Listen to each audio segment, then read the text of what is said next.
Series 3, Episode 5. First question, straight off the bat, that you're unplanned for. Yeah.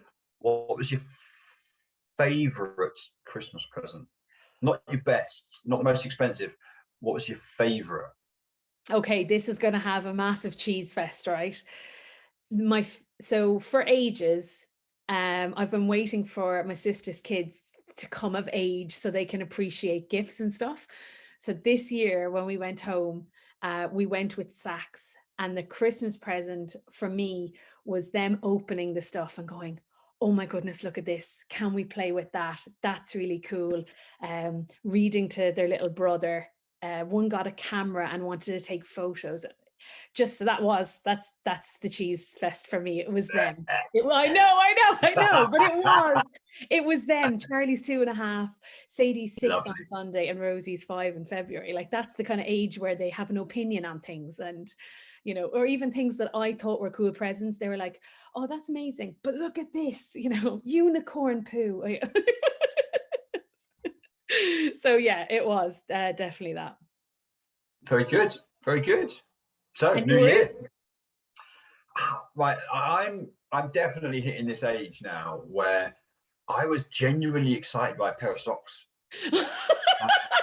because right, so I got a pair of socks that are, it's like kind of white tube sport socks. They're nothing like, and they're a cycling brand called Chapter 3 that have collaborated with Garmin. Ooh. And they're just plain white with a bit of blue and a bit of red. And you put them on and you go, oh, new socks day. And that feeling on new socks day, I've just having an appreciation for now that I didn't used to have. I get it though. And when you played, was that a thing as well? Like, put the new sock, Yeah, or a certain type of sock, or? Yeah, definitely. Although there's a new trend that I missed as a player. Like, all our players' socks now, they're cut off socks. Yeah. So there's no foot to them, and I'm like, when did this become a thing? I'm glad you were baffled, because I have to sit down with the women's team and ask, and I just see them cutting here, cutting there. This goes, and I think, oh, maybe it's a size thing, maybe it's, some are gripped and some aren't. But yeah, okay, I'm glad you're having that moment as well. Yeah. Wow. Yeah, Mind-blowing. I get the new sock, but they've gotten expensive as well. And this is definitely showing my age now.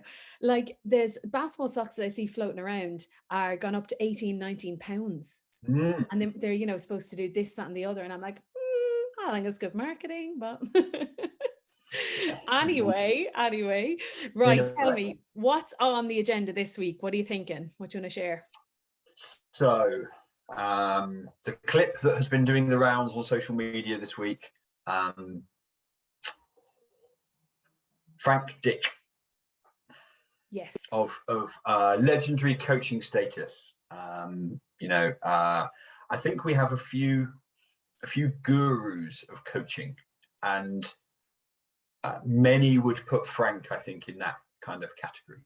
And a clip of Frank has done the round this week about him talking about reframing success. And I don't know, are you going to, with some of your wizardry, are you going to? Yes. So yeah, that's the clip. There you go. So yeah, generally, what's your thoughts on Frank's message? Well, do you know what caught me first of all? I know we've had some interactions with Frank on different occasions, and very charismatic, delivers a kind of really good meaty message for people to digest. But the practicality always hits home when he does speak. He's in a suit at the side of a track, and I just thought, like, he's here, been looked off the cuff. It didn't look rehearsed, but he has oceans of experience. So it was first the positioning in the environment, because a lot of the times we're seeing, or have seen over COVID, people behind a screen, and we don't see people in situ being able to talk about something that's real life that they're experiencing or have experienced. And there was a couple of things, apart from the funny accent of the little girl or boy that he tried to put on.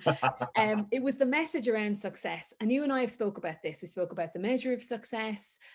Katie Warner had some stuff up post-Olympics, post-Tokyo around it that we digested, and how we can be role models and overcome adversity if we just reframe it. But it still just comes back to how ingrained it is with some people, that points on the board or medals or winning, beating others, that is the measure.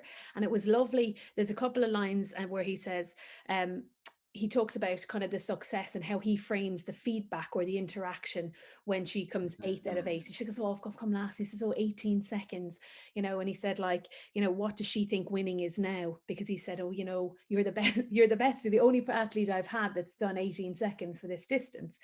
And he said, being better than you were yesterday every day. And yesterday and every day just stuck with me. And it isn't stuff we haven't heard before. People have heard the cliched kind of frames and quotes. But actually, how are we applying it? And I know in my environment, we do try and instill that or share it or be aware of it. But actually, are we doing it every day as a coach or a support staff or a volunteer? And what is it? What does that gain look like? Now, the word better bothers me a little bit, because I think everybody's intent, I'm being positive here, everybody's intent would be to bring their best to something, whatever it is they choose to do. But it's going to the next level of something, or shifting slightly, even if it's 0.1. Yeah, so he then, and I'll wrap it up because I'd love to hear what you think.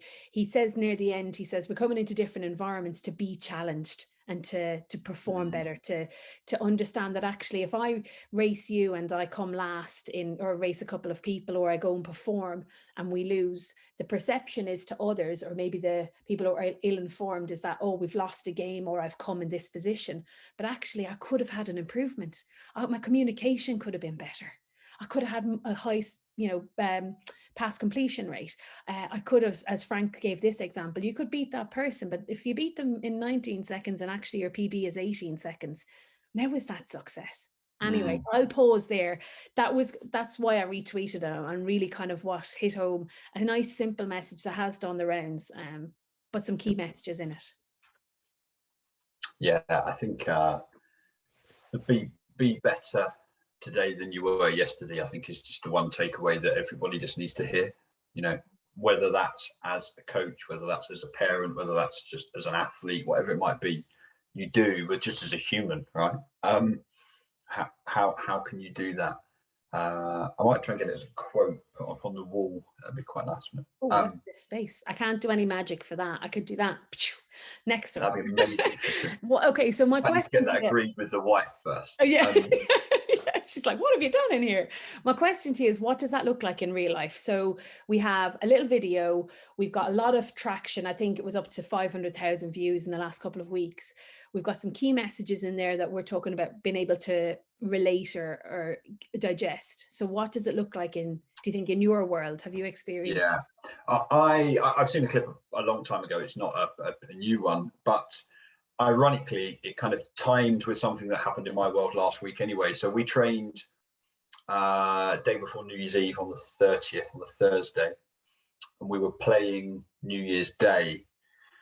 And we've had a spell at the football club at the moment where we've been incredible at creating chances and shots. 64 shots in 4 games, scored 4. And if our measure of success is 3 points and the amount of goals scored, then we're hugely struggling, because statistically we are. But I then had to kind of take that and say, right, well, a conversation with the lads. So we trained last Thursday, sat around, and we said, look, we know that we're trying to win the league. We're trying to win a game of sport. But it's more than that. So what does success look like? And I threw it out to them, mainly because I think that's the best way to do it, but also probably because I think that they would just tell me what I was thinking anyway, because we're just aligned. I don't think they would be making it up to please me, but they'd just be thinking similar things. So we had a really good conversation about well, it's also about the amount of chances that we create. All right, okay, cool. So a measure of success is the number of chances we create. And it's about our attacking patterns of play that we've been working on. Brilliant, right? How many times have we seen our attacking patterns of play in the last 2 games? None. Okay, so maybe we're still creating a lot of chances, but without using our particular patterns that we've been working on. Yeah. So that's another coaching thing that we can kind of take away and play around with. But let's look at that. Okay, right. What about when they've got the ball? Well, are we using our out of possession playbook? So we have a playbook that is our tactical things out of possession, right? How often are we seeing that with inequality? We have what's called a pressing victim. So we talk about the PV. Who's the PV today? So we identify a player on the opposition that for a spell of a game, so how many times have we done that recently? How well did that work? So that's part of our out possession strategy. So our discussions then. So we got to the game on Saturday, talked about what success looked like, and then at half time was 0-0. We didn't talk about, oh, your finishing's got to be better, you've got to hit the target, you've got to work the goal. We didn't talk about any of that. Right. What does success look like? Tell us about our chances created. Let's talk about our out of possession strategy. Yeah. And it was, you tell us.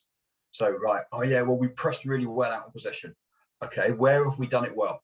Final third. On regains. Oh, what's happened when we pressed really well in the final third? Oh, well, we create more chances. Oh, what? Oh my God. So they can start to see how it's all linked. Yeah. But the measure of success is just that. That's what we talked about. Yeah. Oh, I love it. So what I'm picking up is a lot of questions to players, the autonomy and freedom for them to share what they're seeing, because also we have a different angle, don't we? Some coaches are on the sideline, they're getting this type of view, or they're getting a halfway line. If we look at football, if we look at cycling, they're on or off the track, they're getting and a multitude of sports, all different angles. They could be, try you're on the bike or you're on the pool side, whatever. So you have an opportunity to get their view and their perspective on something. There's voices being heard, which can only lead into communication.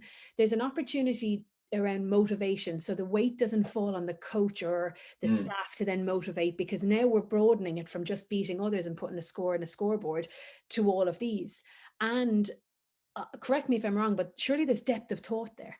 There's more, I'm not saying engagement equals sign learning, but there's an engagement in what we're doing, a buy-in, and then a learning piece around, well, actually, when you say, another question or part C of that question, they're thinking more, and there's a freedom for them to kind of say, well, I agree or disagree in that safe space as well. So that was just so rich. That was so rich. That's a great example. Yeah, and the centre half said, we're creating chances, so why do we need our attacking patterns? And I was like, that's a brilliant question. Yeah, lovely. Do you think, okay, so what age group? You're men? Yeah. Well, they're men, yeah, but I would say most of them, we played old versus young at training last week. If you were 23, you were in the old group. Okay, all right, yeah. So we're a young team though. You're a young team. I feel, but I'd love to know your thoughts on it, that you can dial this down or change it slightly with language to address all age groups. Yes or no? 100%. Yeah. Okay. So we're not saying that it can only be done in invasion sport. We're definitely not saying that it's only in a certain age group, but we are throwing it out there that there is a way to look at the measure of success. And actually it does have a ripple effect around communication and learning, engagement, motivation and relationship building. That's a given for us, but yeah. Wow. Cool. So if you're working with a 12-year-old golfer, you can easily get a conversation started about measures of success for their play that is beyond, oh, well, I shot 84 today, or I shot 104 today. There's break down your sport into what are the little chunks that are part of that learning pathway for people, but also that you can start to build and talk about as they get towards the end piece. Yeah. I remember, I think it was Bob Muir in a workshop I was in before Christmas said, what is the sport asking of you in that group? And actually thinking on that great example, when I did some work with British shooting, I obviously was exploring that sport for the first time, and the success at the end of the 3-hour session, which around communication and behaviors is quite contrasting to some other sports where there's not a lot of dialogue and a lot of dialogue between the coach and the athlete. The success was them feeling their way to a better foot position. So we weren't looking and focusing on numbers and targets. We obviously were registering that, but we weren't becoming overwhelmed if something wasn't going right. And at the end of the session, when we went into the canteen and we were having this 3-way conversation, they were just like, I'm just so pleased that I can turn my feet this way. I'm so pleased that that works for me. It's a little bit unorthodox, but I'm feeling that.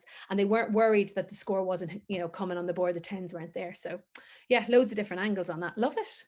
Focus on the process, right? Yeah. Woo! Okay, so we're short and snappy in the new year and this new season that we're going to bring in. You can, and we would love to hear from you at Coach Convo, even if it's around the stuff we've talked about today, future episodes, current issues that you're going through. At Coach Convos below, coachconversation@gmail.com.